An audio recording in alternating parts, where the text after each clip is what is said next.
Pero en un segundo, siempre se me olvida poner otra vez la grabación, pero bueno. Entonces les estaba diciendo que el mundo globalizado es una idea de conexión principalmente, donde las empresas generan ciertas mecánicas o ciertas prácticas un tanto cuestionables. Sin embargo, como muestra esta imagen, todo es casi hoy en día efecto de la globalización. Y esto conlleva ciertas consecuencias. Por ejemplo, estos dos casos donde se consume plantas o árboles del Amazonas para construir o desarrollar más tierras para la ganadería. Esto ocurre mucho en Colombia y ocurría de manera brusca e inequitativa con la naturaleza por completo. Por ejemplo, en el siglo XV lo que se hacía era simplemente quemar todos los bosques y todos los árboles. Y se esperaba que se quemaran y una vez este proceso culminara, lo que hacían era sembrar nuevamente sembrar o dedicarse a la ganadería en ese espacio. Esta era una modalidad que se tenía anteriormente para disminuir los árboles y generar tierras para el comercio. Llegaban y los quemaban y ya. Esta práctica se sigue generando actualmente, se sigue practicando la idea de quemar árboles. Por ejemplo, hace poco hubieron quemas en la parte de Brasil, la selva amazónica brasileña.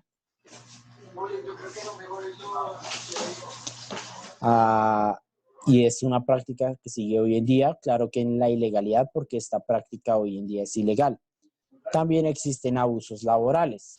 En empresas tradicionales como por ejemplo el periodismo, las industrias de comercio, etcétera, los abusos contra trabajadores han disminuido.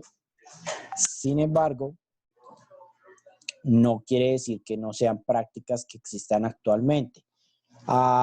Estas prácticas de injusticia laboral se suelen ver en industrias que sean recientes o muy modernas, muy nuevas.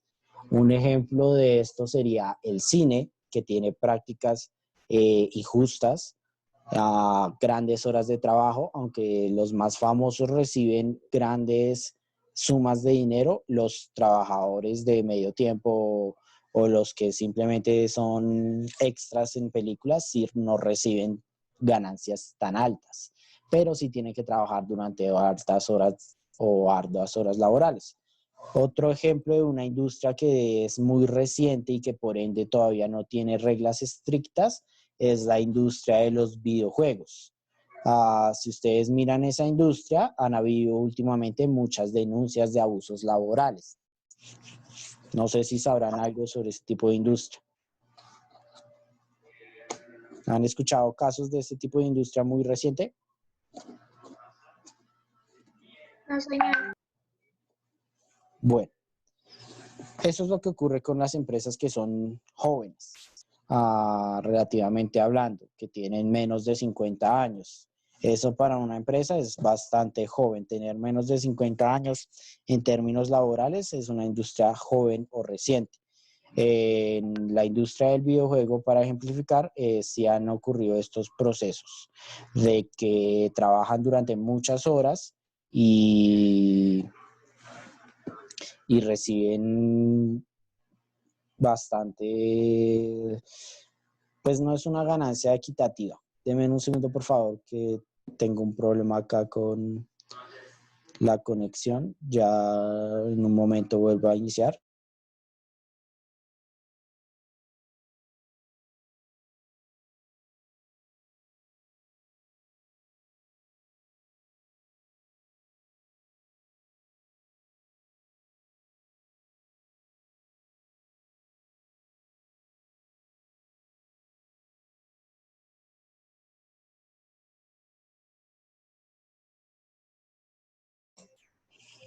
Bueno, listo. Ahora sí. ¿Me escuchan otra vez? Sí, señor. Sí, señor. Sí, señor. Bueno, El mundo globalizado, no sé, yo sí estoy teniendo problemas aquí un poco, pero bueno. Si me escuchan bien, díganmelo, porque si yo no sé, mi pantalla sí está como raro. Sí. Bueno, entonces mientras ustedes no tengan problemas con la conexión, no hay ningún problema, me avisan en caso de algo. Bueno, el mundo globalizado está pensado de esa manera.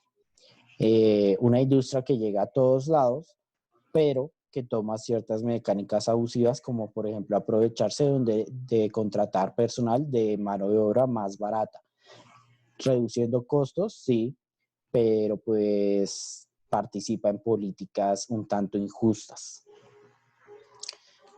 El mundo globalizado tiene otras consecuencias que son ya de carácter cultural, que creo que ya hemos hablado de ellas un poco. ¿Qué consecuencias trae el mundo globalizado en la cultura? ¿Qué se les ocurre? ¿En la cultura? Sí, La pérdida de como tradiciones y ese tipo de cosas. exacto. Esa es una de las consecuencias del mundo globalizado. Y culturalmente es la principal. Un mundo globalizado a veces tiene la consecuencia de que... Profe, sí, ¿puede volver la imagen, por favor? ¿cuál? Donde está todo específico de la globalización. ¿Está? Esa. Gracias, gracias. Bueno, exacto. El mundo globalizado a veces tiene la consecuencia o genera que haya una pérdida de cultura local o tradicional. Esto se ve reflejado, en el conocimiento principalmente de las personas. Hay personas, por ejemplo, en Colombia que incluso, no, pues, pese a que se toma como general, hay personas en Colombia que pueden no haber leído nunca en su vida 100 años de soledad. De hecho, en algunos colegios 100 años de soledad es tratado como un libro fundamental, aunque es bastante pesado. Si alguna vez han leído 100 años de soledad, se darán cuenta que es un libro bastante complicado de leer. Y pues comenzar a leer un libro tan complicado es bastante cuestionable si no hay un proceso de lectura previo. Pero entonces no quiere decir que 100 años de soledad sea el único libro hecho por un autor colombiano. De hecho, lo mejor para leer autores colombianos sería empezar con Rafael Pombo. ¿Saben quién es Rafael Pombo? Una obra de Rafael Pombo, ¿la conocen? ¿Algún ejemplo? Rin, renacuajo. Rin Rin Renacuajo. Salió esta mañana muy tieso y muy majo. Con pantalón corto. Tararara. Profe, ¿la puedes devolver un momentico, por favor? Ya solo me faltaban 2 palabras. ¿Qué les está haciendo? Ah, sí, Rin Rin Renacuajo. ¿Conocen el poema de la pobre viejecita que no tenía nada de comer?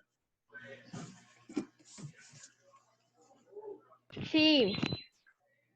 Bueno, entonces existe cierta dificultad cuando se habla de la lectura de autores colombianos, por lo que les menciono. En Colombia, sí, 100 años de soledad ha recibido un gran reconocimiento, pero poner a una persona joven o muy pequeña a leer un libro de ese tipo es bastante complicado, en especial si estas personas no han llevado un proceso de lectura bastante amplio. Un libro de más de 100 páginas implica un esfuerzo bastante grave. Esto no quiere decir entonces que esté mal leerlo, sino que la lectura tiene que llevar un proceso adecuado o un desarrollo correcto, por así decirlo. Entonces se tiene que ir avanzando progresivamente. El problema es el desconocimiento de autores colombianos. Existen muchos autores colombianos, pero que no tienen una relevancia al mismo nivel que García Márquez. Algunos autores colombianos, aparte de Rafael Pombo, son... se me fue el nombre. Alitos empantanados de... Se me fueron los nombres ahorita de los autores colombianos. No me acuerdo. Bueno, prosigamos entonces con la temática de la globalización. Esta es Mafalda, por si nunca han visto una de las historietas de este personaje. Mafalda siempre es relevante, siempre es bueno para hablar sobre ciertas temáticas. Aquí vemos cómo, por ejemplo, algunos países de Latinoamérica se encuentran saturados de una cultura extranjera, es decir, una cultura que no les pertenece, pero de la cual se apropian. Esto no tiene nada de malo, tener una apropiación cultural de diferentes países, como por ejemplo, cualquier persona que diga que está mal ver una película de Hollywood, está en lo equivocado, está incorrecto, porque el consumo cultural es algo benéfico. El problema es cuando hay un cierto desconocimiento de la cultura local. Por ejemplo, si les pregunto no de cantantes, porque de cantantes es más sencillo, sino de obras extranjeras, pues muchos conocerán Harry Potter, los Juegos del Hambre. ¿Qué otros ejemplos de literatura extranjera conocen? Aparte de Harry Potter y los Juegos del Hambre. Narnia. Narnia. ¿Qué más?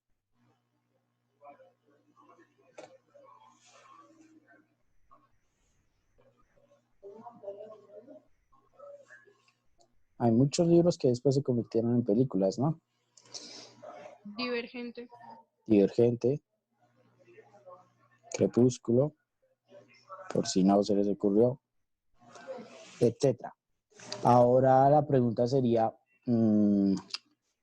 literatura nacional. Todo el mundo conoce 100 años de soledad. O bueno, ha escuchado hablar de 100 años de soledad. Después de todo, es la obra literaria en Colombia que más publicidad ha recibido a lo largo de la historia. Sin embargo, conocen otras obras, no los autores, porque en este momento no me quiero acordar de los autores por alguna razón, pero sí de los títulos de las obras. ¿Conocen alguna obra colombiana que no sea de Gabriel García Márquez? El aquelarre. ¿Qué más? Profe, ¿La Vorágine es de Colombia? Sí, La Vorágine es de un autor colombiano que no me quiero acordar porque no sé, no me acuerdo del nombre del autor. La Vorágine, de hecho, también, al igual que 100 años de soledad, retrata algunos de los casos en Colombia, por ejemplo, el comercio de caucho con las caucherías, donde se esclavizaba literalmente a una población colombiana en la selva para la producción de caucho. Y todo esto conllevó grandes muertes, altos números de muertos. Pero sí, La Vorágine es Isaac, no me acuerdo el nombre del autor. La Vorágine es una obra colombiana. ¿Algún otro ejemplo de obras colombianas?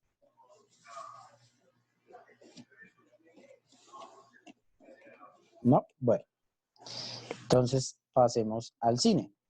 El cine pues tiene obras más reconocidas.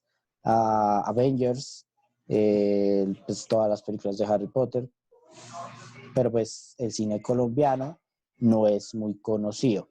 ¿Cuántos de ustedes ya se vieron obras como, por ejemplo, El abrazo de la serpiente o cuál fue esta otra? Se me fue el nombre.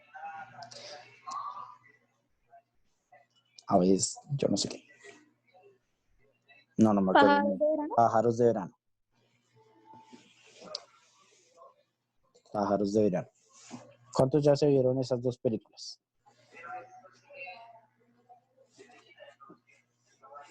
¿No se las han visto? No, señor. No, señor. Bueno, Si algo les recomiendo entonces El abrazo de la serpiente. Por ahí debe estar ilegal en internet. ¿Esa fue la que un actor murió hace poquito? Sí, el actor indígena, sí salió en la noticia pues, hace poco de que el principal actor indígena murió hace poco. También fue pues la primera película, la primera y la única hasta ahora, en ser nominada a los Oscars. ¿Por qué es importante este caso? Porque previo a la nominación de los Oscars, esta película no había recibido tanto público. Una vez los Oscars nominaron, o en los Oscars se nominó a la película hecha en Colombia de El abrazo de la serpiente, los cines volvieron a lanzar la película, volvieron a ponerla en su cartelera y ahí sí la gente comenzó a ir a verla. Esa es una problemática, el que la gente en un país espere a que la gente en el extranjero le diga que la película es buena o si no, no va a verla. Pero pues bueno. Ya si les digo casos como por ejemplo El Paseo, aunque El Paseo no me gusta después de la 3 porque ya se volvió una bobada ahí. Pero pues El Paseo es una película colombiana más reconocida. ¿Cuál es la problemática? El desconocimiento de la cultura local. Cuando una persona no conoce su cultura, no es equitativo, es decir, comienza a reemplazar su cultura nacional o local con la cultura extranjera. Lo ideal pues es que las personas conozcan tanto su cultura como la cultura extranjera, se apropien de ambas y construyan una identidad propia. Pero pues estas cosas no siempre se presentan. Hay que comprender una cosa y es que cuando hablamos de globalización no hablamos de imperialismo. Esos dos conceptos son algo diferente. Imperialismo es la dominación cultural, social y política de un solo país. Por ejemplo, Estados Unidos. Cuando mucha gente conoce películas estadounidenses, no es raro porque tienen toda una industria dedicada a ello. Una industria que produce millones de dólares. Sin embargo, la globalización no habla de imperialismo. No deben confundir esto. Imperialismo se trata de la dominación de un solo país. La globalización nos habla de cómo las culturas en el mundo se han convertido en algo más de carácter mundial. Esto se puede ver contrastando, por ejemplo, el cómic estadounidense con el manga y anime japonés. No se habla entonces de una sola cultura, sino que se muestran diferentes culturas que puede que se contribuyan y ayuden a construir entre sí. Este caso se presenta mucho en Japón, puesto que Japón, pese a que ha tenido acceso al mundo globalizado y que la cultura estadounidense ha comenzado a incluirse dentro de Japón, hoy en día, pues, Japón sigue teniendo políticas culturales nacionales bastante eficientes. Por si no lo sabían, una curiosidad, por ejemplo, es que Goku de Dragon Ball Z está basado precisamente en Superman, el alienígena que llega a la Tierra y la protege. Es precisamente eso. Eso es la forma de construcción cultural, una construcción cultural equilibrada. No depender exclusivamente de una cultura extranjera, sino construir una cultura local a partir de un desarrollo de lo nacional y de lo internacional. Sin embargo, pues esto es puramente en términos ideales. Sería lo mejor para todo el mundo. Sin embargo, existe lo que se presenta por ejemplo, con ejemplificación de esta imagen. Algunas culturas reemplazan a las culturas locales. Esto se ve reflejado en cuando las personas conocen más sobre las temáticas de una cultura extranjera y desconocen la cultura local. Como por ejemplo aquí Disney, que por si no lo saben, Disney tiene gran parte de la industria de entretenimiento. Hace poco compraron a Fox en la empresa de televisión y cine de Fox tuvieron que vender la de deportes porque eso ya era un monopolio. Pero Disney hoy en día es una de las mayores potencias en el sector de el entretenimiento. De hecho, ¿sabe algo de Disney Plus? Creo que sí se llama Disney Plus. No estoy seguro. Sí, se llama Disney Plus. ¿Saben algo de eso? ¿Qué Pues es es Disney parecido a Plus? Netflix y nada más tiene películas de Disney. Y las de Disney que estaban en Netflix las quitaron. Exacto. Como Disney se dio cuenta de la gran ganancia o de los beneficios que trae a el servicio de streaming, la mayoría hoy en día está pensando en sacar un servicio de streaming propio.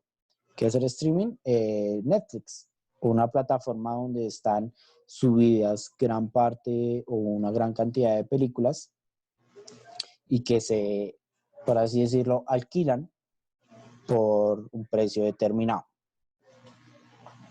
Si Disney Plus tiene popularidad, pues va a ser competidora con Netflix, que tenía antes el monopolio de esa industria. Esto es lo que ocurre con un mundo globalizado. Comienzan a desarrollarse desigualdades, inequidades, relaciones, construcción cultural. Todos estos procesos se desarrollan de una manera un tanto natural, por así decirlo. Es decir, no es que haya una conspiración de Estados Unidos, ni que las grandes figuras del poder se reúnan para decir quiénes van a tener éxito y quiénes no.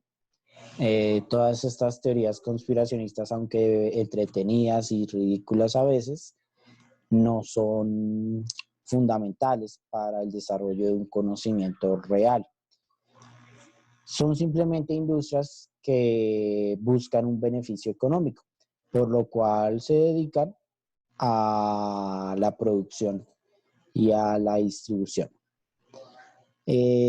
Una de las problemáticas del mundo globalizado es la que se refleja en esta imagen. Como verán aquí dice que el 1% de la población controla el 48% de las riquezas del mundo. Es casi literalmente lo que está acá.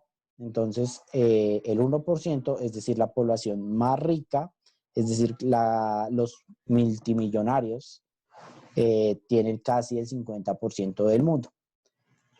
Y según las estadísticas, esta tendencia solo va a incrementar, tanto que en algunos años literalmente se iban a tener un poco más de la mitad del mundo, más o menos el 51%, en menos de 10 o 20 años. El 1% de la población va a tener el 51% de las riquezas que hay en el mundo. Esta es la principal problemática en el mundo globalizado. Cómo se han desarrollado grandes diferencias en las ganancias. Sí, el dinero hoy en día se distribuye de una mejor manera. Las personas sí empiezan a recibir parte de la riqueza, pero se ha generado una dinámica donde hay tanta riqueza económica que se logra distribuir y aún así una gran parte de esa riqueza se queda con solo una pequeña parte de la población. Esa podríamos decir que es la problemática fundamental o principal del mundo globalizado. Un mundo donde se generen muy altas ganancias, pero exista una gran inequidad.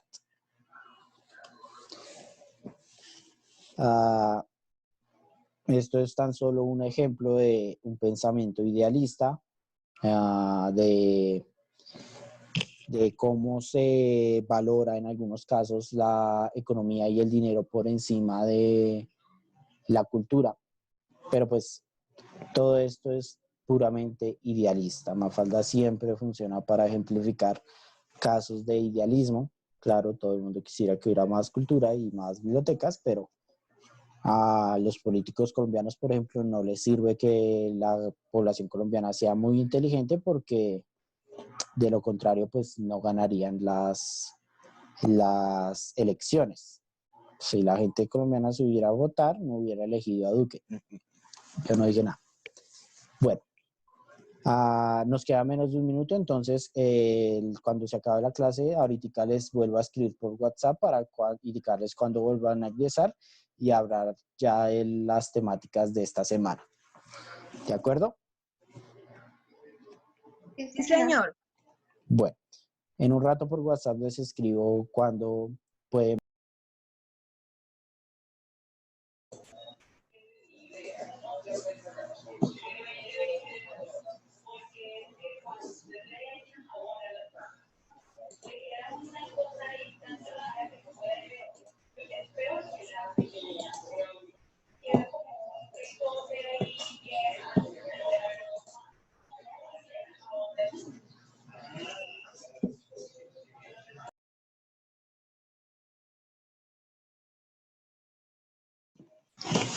Bueno, ¿me escuchan?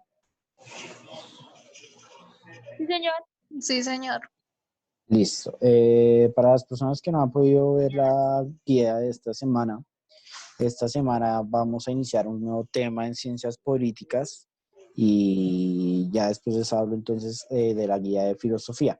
Pero en la de ciencias políticas vamos a empezar el tema de la guerra. Yo les pregunto entonces, ¿qué es la guerra?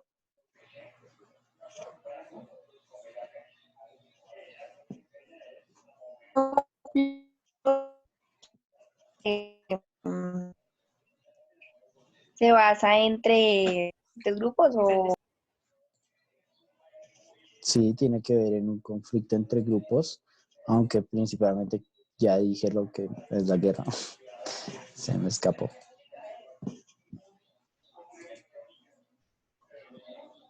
¿Qué es la guerra entonces?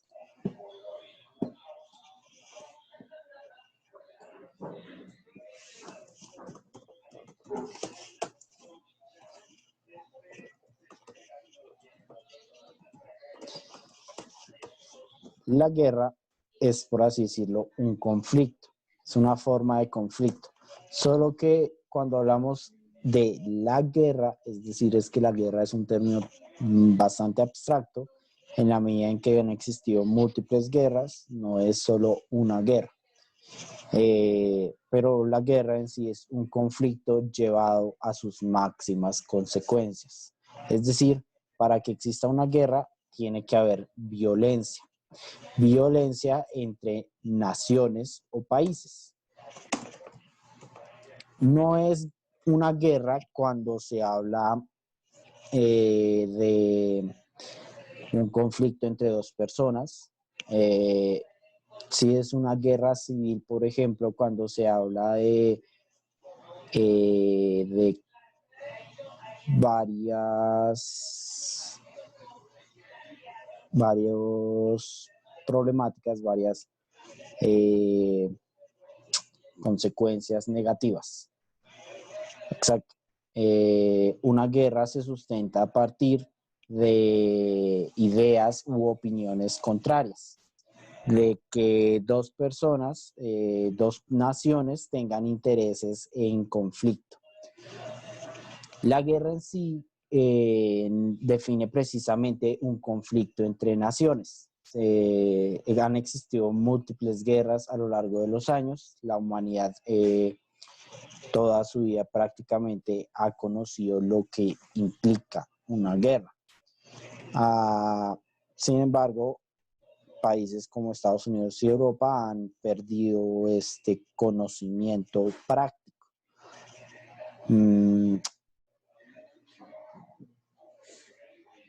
Bueno, ¿qué les iba a decir? Esta situación donde la humanidad ha desarrollado guerras a lo largo de su historia, donde la humanidad ha concebido un conflicto constante, ha llevado a muchos autores a plantearse la idea de si el conflicto o la violencia es natural en el ser humano. Es decir, que si el humano es un ser violento por naturaleza. Les preguntaría entonces a ustedes qué opinan sobre esto. ¿Será que las personas o la humanidad es violenta por naturaleza? ¿Ustedes qué creen? ¿Qué opinan?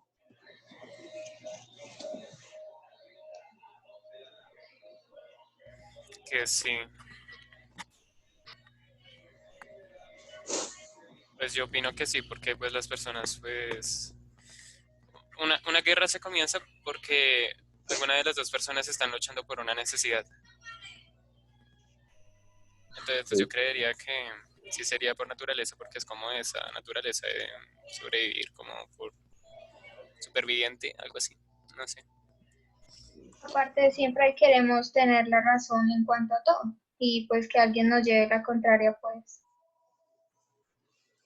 Uno pelea también pues por el bienestar propio. En todo lo que están diciendo tienen razón, la defensa propia, pero habría que plantearse lo siguiente. Si a ustedes les dicen que el ser humano es violento por naturaleza, entonces todo queda la pregunta de que ¿ustedes se consideran violentos? Cada uno y cada una de ustedes son personas violentas. No, violencia por naturaleza, no creo. Exacto. De pronto reaccionamos de manera involuntaria a actos que pues no es lo correcto, pero pues tampoco siendo violentos. No, pues Exacto. no sé, yo no. Esa es la ironía del pensamiento del ser humano como un ser violento por naturaleza. Cuando una persona es violenta y se argumenta la idea de que en la humanidad ha ocurrido grandes conflictos, grandes épocas de guerra y de violencia, se planteó la posibilidad de que el ser humano fuera violento por naturaleza, porque se cuestionaba la idea de qué sentido tenía el conflicto, qué sentido tenía matarse entre sí. Algunos autores llegaron a la conclusión de decir que el ser humano es malo por naturaleza, entonces es un ser egoísta, es una persona que busca el beneficio propio, que está dispuesto a sacrificar a quien sea, o con el dicho popular de lo importante, el fin justifica los medios.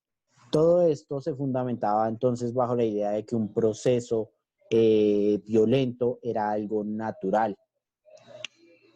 De hecho, esto todavía se ve en el mundo y en países como Colombia. Se ve cosas como que la violencia es algo natural, como por ejemplo cuando los niños pelean y alguien dice que hay que dejarlos porque simplemente son niños y que los niños juegan brusco. Todo esto son ejemplos de naturalización de la violencia. Es decir, no, los niños tienen que jugar brusco porque eso es lo que hacen los niños, hombres, obviamente. Todo esto sustentado bajo el machismo. Existen otros casos de naturalización de la violencia, por ejemplo, en el matrimonio.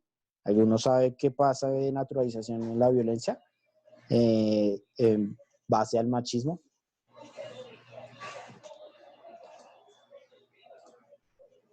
Que de tanto, digamos, como maltrato, ese tipo de cosas, ya las personas o sea, piensan que es normal recibir ese trato. Sí. ¿Quién sufre principalmente este maltrato dentro del matrimonio?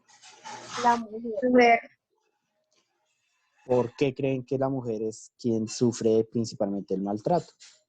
Porque el hombre siempre quiere dominar a la mujer para que él tenga siempre la razón. ¿Y de dónde viene esta idea? De años muy atrás. Bueno, ahí sí quedaría el cuestionamiento, ¿no? Existe todavía la idea. Existe, por ejemplo, se me fue la palabra. La idea de que la mujer está bajo las órdenes del hombre se sustentaron durante el siglo XX con la teoría darwinista, es decir, la evolución social, la teoría del darwinismo social, la idea de que entonces es la supervivencia del más apto. Durante el siglo XX el machismo se aprovechó de esta idea y dijo que entonces el más apto era el hombre porque biológicamente tiene mayor fuerza muscular. Esta fue una forma de desarrollar del machismo. La sustentación entonces de naturaleza de la posición beneficiosa del hombre.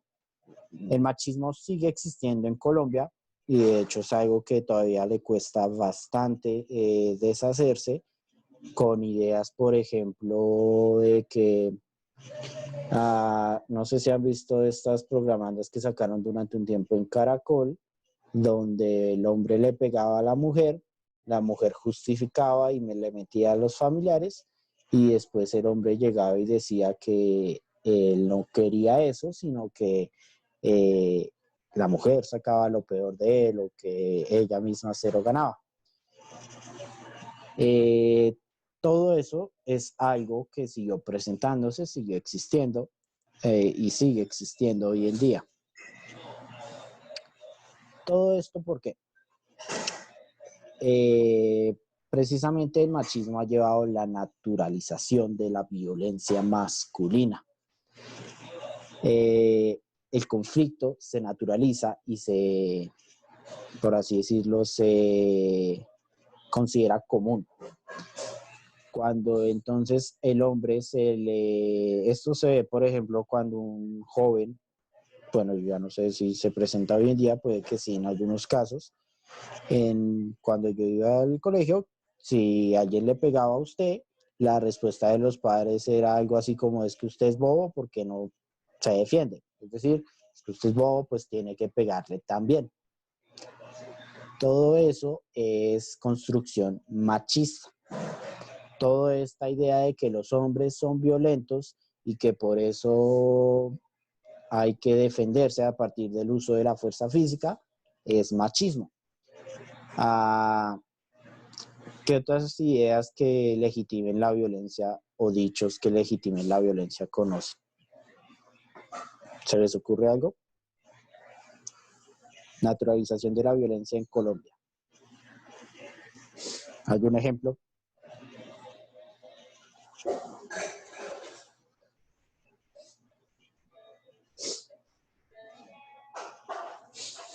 ¿No? ¿Sí me escucharon?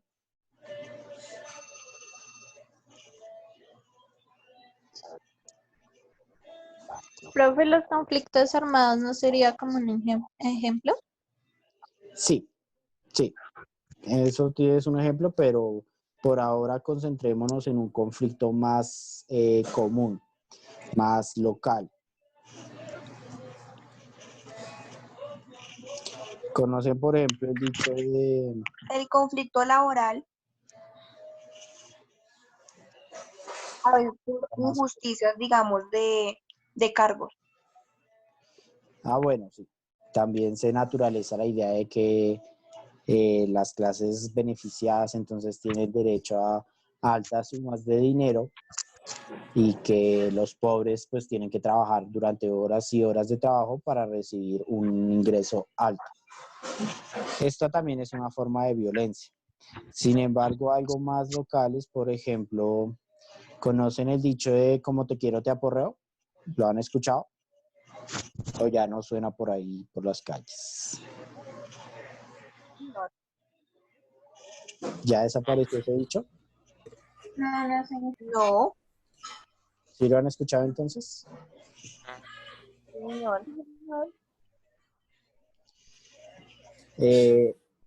Este era un dicho que sí salió hace años, de que la idea de ejercer violencia. Sin embargo, esta ejercicio de la violencia se legitima bajo los celos obsesivos.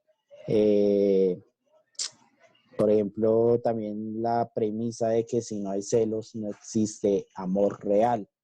Todo esto es una construcción de naturalización de la violencia. Los celos son violencia en sí. La idea de estar con un control constante sobre otro individuo es ejercer violencia. Sin embargo, espero que pues, hoy en día han disminuido los casos. Esto no quiere decir que haya desaparecido por completo. Sigue existiendo este tipo de personas. Hay personas que siguen siendo construidas con este tipo de pensamiento, con este tipo de dichos, lo cual hace que se naturalice la violencia intrafamiliar y se responsabilice a la víctima precisamente de la violencia. Naturalización de esto, por ejemplo, cuando se le dice a la víctima que no puede irse en caso de sufrir abuso, porque qué pasará con la familia, que la familia es un padre y una madre, que entonces no puede irse porque los niños pobrecitos, etcétera, etcétera, etcétera. Todo esto es con el objetivo de naturalizar la violencia. La idea entonces de que el ser humano sea violento por naturaleza es algo que naturaliza la violencia. Lo hace ver como que el ser humano pobrecito, pobre del ser humano, no puede luchar contra sus instintos violentos. La violencia no es natural, la violencia no es por naturaleza. La supervivencia sí es por naturaleza. El que un animal mate a otro lo hace por supervivencia, por sobrevivir. La particularidad del ser humano es que el ser humano no ejerce violencia solo por sobrevivir. No, una persona no tiene actitudes violentas con el objetivo de sobrevivir o de que se muere de no matar a otro animal. El ser humano es socialmente legitimador de la violencia. ¿Qué implica esto? Que se construye socialmente la idea de que la violencia es un medio legítimo por el cual obtener lo que uno quiere. Por ejemplo, robar es una manera de ejercer violencia y que se legitima socialmente con dichos como, por ejemplo, dar papaya a los ladrones. Este es un dicho que se suele aplicar para decir que cuando a uno lo roban, es culpa de la víctima, no del victimario. Se dice que el victimario es responsable, pero con este tipo de dichos, lo único que se dice es, no, bueno, pues aquí roban y se ejerce violencia, entonces uno tiene que andar con cuidado. Este tipo de dichos no son funcionales socialmente hablando, lo único que hacen de nuevo es naturalizar la violencia y las desigualdades. Pero pues bueno, son las cosas que se presentan en este país. Bueno, la guerra tiene como contraposición la paz. Sin embargo, como se refleja en esta imagen, pues, ¿qué pueden ustedes identificar de esta imagen? ¿Qué se les ocurre al verla? Existe un mensaje detrás de esta imagen y es un mensaje bastante claro. ¿Qué se les ocurre? Es una representación de la guerra. Estos chicos que están ejerciendo. Pues los dos chicos están peleando y pues llega como el otro chico a decirles como que se calmen, que Da paz. Ajá, exactamente. Sin embargo, fíjense en las particularidades de estos dos chicos frente a este de acá. El más pobre quiere la paz y los más ricos quieren la violencia. ¿La guerra es funcional para la economía? ¿Ustedes qué creen?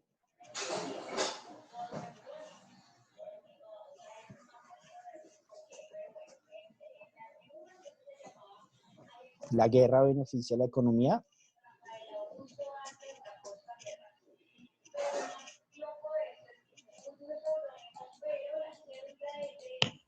Pues al ganador sí, pues porque digamos que la guerra se trata de eso, de dejar a un lado totalmente en la quiebra, mientras que el que gana pues se aprovecha de los recursos que le puede sacar al otro. Como lo que pasó en las guerras mundiales. El que ganaba era el que imponía su sistema político, económico. Exacto. La guerra es benéfica y contraproducente al mismo tiempo. Sí, la guerra puede tener grandes beneficios, pero puede llevar a un país a la quiebra. Esto se ve precisamente con el caso de las guerras mundiales, como ya mencionaste. Recuerden que Europa fue la ganadora de la Primera Guerra Mundial, dejando a Alemania en la quiebra, o en una gran pérdida, mejor dicho. Sin embargo, los demás países europeos también entraron en crisis económica. De hecho, el gran beneficiado de ambas guerras mundiales fue Estados Unidos. fue quien realmente se benefició de las guerras mundiales, debido principalmente a que casi nunca la guerra se hizo en el territorio estadounidense, lo que hizo que las inversiones no decayeran, que no se buscara, que no hubiera tantas pérdidas en Estados Unidos, mientras que sí hubieron grandes pérdidas en Europa. Esta caricatura es fundamental porque deja la premisa de que la guerra sí puede generar un beneficio económico, pero la paz no tanto. La paz no lo logra, sí lo logra, pero se toma más tiempo, la guerra es más inmediata. Pero pues los beneficios están siempre a quienes no están vinculados directamente al proceso. Un país casi nunca sale beneficiado de un proceso violento. De hecho, el beneficio se genera cuando ese país no está implicado, sino que simplemente influencia la guerra. Por ejemplo, cuando en el país se venden armas, este país solo recibe beneficios. Si no se ejerce la guerra en su región, sino que se dedica a vender armas exclusivamente. Pues los activistas, podríamos representar esta parte como los activistas sociales, que en el caso colombiano me imagino que ya sabrán pues que a los activistas sociales hoy en día los están matando por sus ideas. Pero bueno, después de la Segunda Guerra Mundial se generó un proceso particular. Sin embargo, antes de llegar a la Segunda Guerra Mundial debemos analizar cómo ha sido la guerra. Básicamente, la guerra, como verán acá en la guía, ha acompañado a la humanidad a lo largo de su historia. Sin embargo, cuando se habla de la historia de la guerra, se toma en consideración el inicio de las civilizaciones como Mesopotamia, griega y romana. Se suele decir que ahí es donde inicia realmente lo que se conoce como la guerra, porque el concepto de guerra está vinculado al concepto de nación. Entonces las grandes civilizaciones representaban las naciones en la Edad Antigua. En la Edad Antigua, pues las principales guerras fueron, por ejemplo, las ejercidas en Grecia y Roma, como el conflicto de Cartago, la guerra de Troya.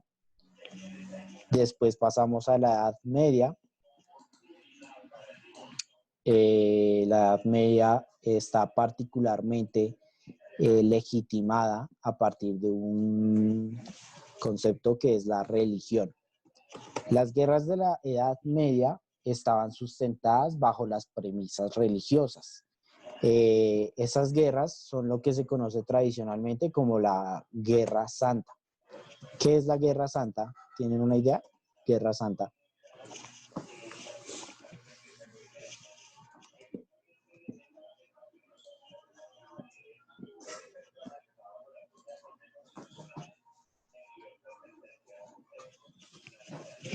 ¿Se han escuchado el concepto de Guerra Santa? No, señor.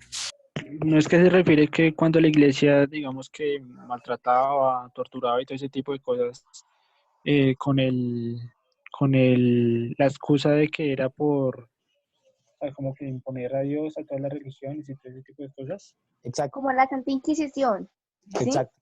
Que lo sometían por herejes, por no creer en lo que estaban.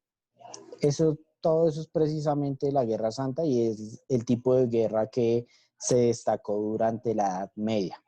La Guerra Santa era la premisa de que, por así decirlo, una guerra estaba bendecida por Dios, el Papa la legitimaba. De hecho, durante este periodo de la Edad Media, los papas de la religión católica bendecían las guerras, declaraban que una guerra contra principalmente países de Asia estaba bendecida por Dios, de que los pecados iban a ser perdonados, de que los miembros de la caballería iban a ser enviados divinos para repartir la religión católica a nivel mundial y salvar a las almas pecadoras de los asiáticos. Esto es la Guerra Santa. Eso fue la Guerra Santa de la Edad Media. El conflicto en la Edad Media estuvo regido o controlado por el conflicto religioso. Entonces, era un conflicto entre pensamientos o ideologías divinas entre católicos, cristianos, hinduistas, etc. El conflicto en la Edad Media principalmente se desarrolló entre Europa y Asia. Después pasamos a la Edad Moderna, que es más o menos del siglo XV hasta el XVIII más o menos. No, sí, hasta el XVIII. Del siglo XV al XVIII es la Edad Moderna. En la Edad Moderna es particularmente interesante el dominio de Europa, ya que Europa, pues el caso que nos afecta principalmente es el conflicto que se desarrolló por conquistar América. Esta fue la guerra principal en la Edad Moderna, aunque hubieron muchos conflictos entre europeos como España e Inglaterra, o España y Francia, o Francia e Inglaterra. Básicamente el conflicto o la guerra en la Edad Moderna estaba sustentada en el conflicto europeo. Y en el análisis histórico de la guerra llegamos a lo que se conoce como la edad contemporánea, que es el mundo en el que vivimos. Entonces va del siglo XVIII hasta la actualidad. Comienza más o menos con la Revolución Francesa y la guerra por primera vez adquiere un carácter global a partir de la Primera y la Segunda Guerra Mundial. Antes la guerra era vista como un conflicto entre dos naciones. Hoy en día la guerra es vista como algo que puede afectar a todo el mundo. Esto particularmente se ve con lo que vemos en esta imagen, un conflicto entre dos superpotencias con lo que podríamos decir son bombas atómicas. Hoy en día esto no se genera tanto, pero durante la época del 70 y la década del 80, existía el temor constante de que en algún momento se generara una tercera guerra mundial utilizando las bombas atómicas. Idea que se sustentaba también pues, en la Guerra Fría. Esto nunca pasó. Pero metafóricamente hablando, muchas canciones de 70 y 80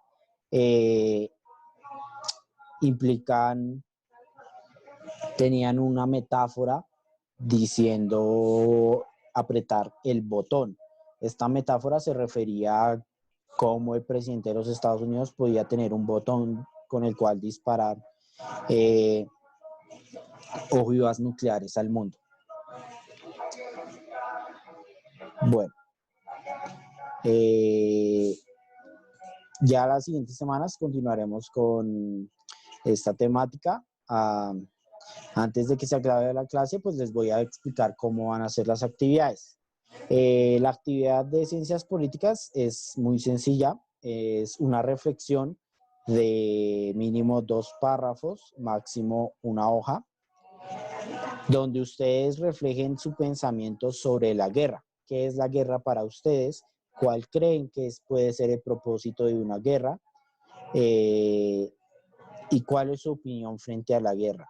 Es decir, dicen que para defenderse o para legitimar o para proteger, eso depende de lo que ustedes escriban. Deben reflexionarlo tanto a nivel global como a nivel local, en el caso colombiano. Ya en las siguientes clases pues veremos cómo se presentan estos dos casos, cómo se presenta la guerra a nivel global y cómo se presenta la guerra en el caso colombiano. El caso de Colombia es bastante particular en la medida de que hace más de 50 años Colombia no tiene un proceso que uno pueda decir de paz. Es decir, no hay un periodo que Colombia realmente haya conocido la paz durante años. Y por último, pues está la guía de filosofía sobre Kierkegaard. Para concluir con este autor, ya la otra semana pues empezaremos a ver otro autor. La clase sobre Kierkegaard la tendremos el viernes. Lo que tienen que hacer esta semana es investigar sobre una religión o una creencia diferente a la que ustedes promulguen.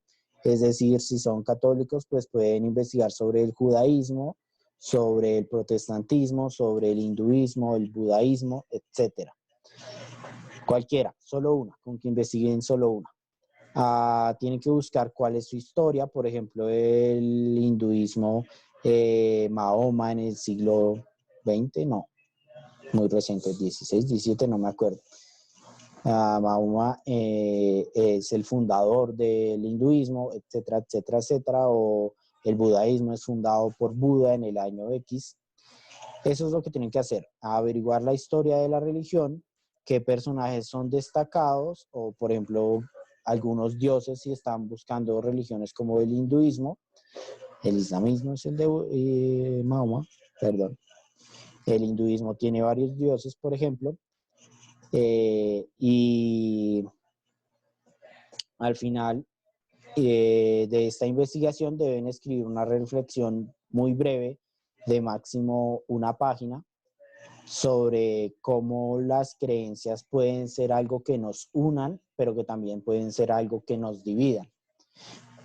Todo esto pues tiene que ser en sus propias palabras, ¿no? Pues la investigación es más que todo lo más largo. Pero sí, esas son las dos actividades que tienen para esta semana. Si tienen alguna pregunta pueden realizármela ahora, que quedan 7 minutos.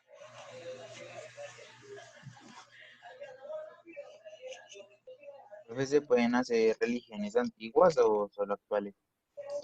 Sí, sí se pueden hacer religiones antiguas, pero ¿como cuál?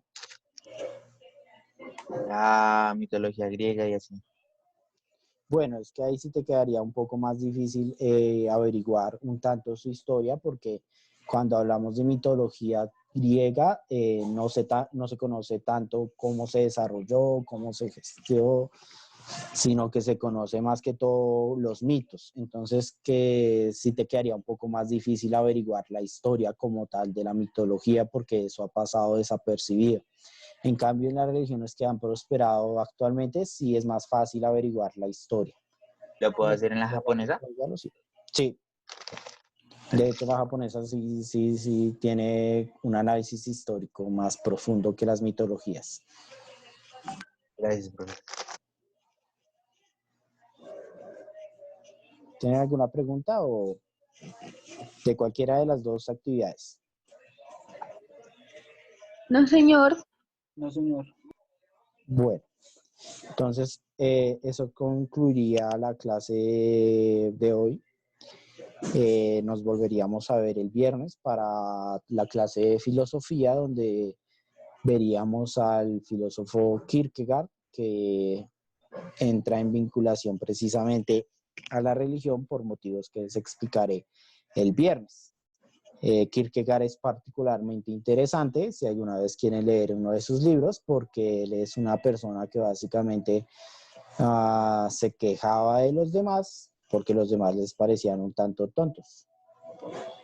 Por eso Kierkegaard es interesante de leer, porque es alguien que constantemente está cuestionando la forma en que se organizaban las sociedades, pero bueno, eso lo veremos a profundidad el viernes.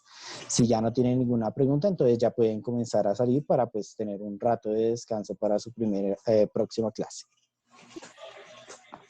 Listo, profe, gracias, chao. Vale, profe, gracias. Profe, gracias. Gracias. ¿Luego? Gracias. Chao, profe. Gracias, profe. Chao. Chao.